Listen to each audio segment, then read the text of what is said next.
Our own people sold us out. It makes me fucking live it out. Look, is there some truth in what he said? Of course. Should people have to sit with their votes? Of course. Did a lot of Latin voters and African American voters and women voters sell themselves out and sell us all out because they wanted to be part of the club? Of course they did. But when you lose an election, you have to sit with that. And the bottom line here is Democrats have to run better candidates. They have to stop trying to reach across the aisle and play the middle and win over Republicans, because you're not going to do that. And all they've done for the last 40 years is lose ground. At this point, what do you have to lose?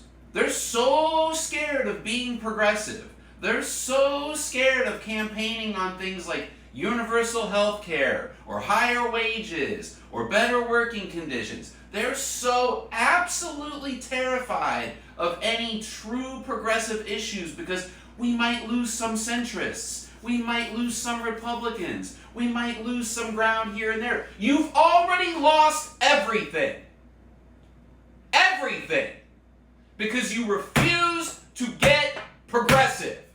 So yeah, you can point your finger at male African American voters. You can point your finger at the Latino community, the Cuban community, Miami. You can point your finger at the Muslim community that refused to vote for Harris because she refused to take a stance on Israel. You can point your fingers here and you can point your fingers there, but the bottom fucking line is you run dog shit candidates and you keep fucking losing. And if you get progressive and you actually get out there and try, maybe you'll fucking win something. So yes, what that gentleman just said, there's a lot of truth to that.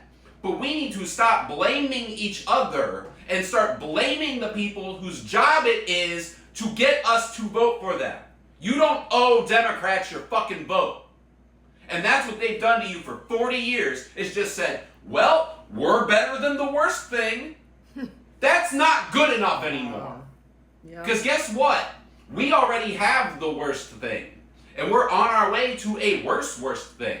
So when you decide to finally get in the fucking game and fucking do your goddamn job, maybe you'll win some fucking elections. I will not vote for any more centrist bullshit. We will have Donald Trump be president until the end of fucking time, until you get your heads out of your ass.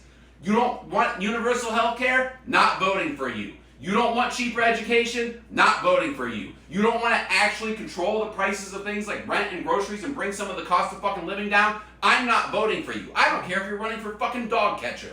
Exactly. The first question is going to be, do you support universal health care? Right. Do you support medical debt relief? Do you support free or low cost tuition for college? And if you can't say yes, not, well, I don't know, not blah, blah, blah, this or that. Yes, if you can't say yes to all those things and then work to get them done, I will not vote for you. Because guess what? You've threatened me with the worst thing for 40 years, and here I am. I'm still alive.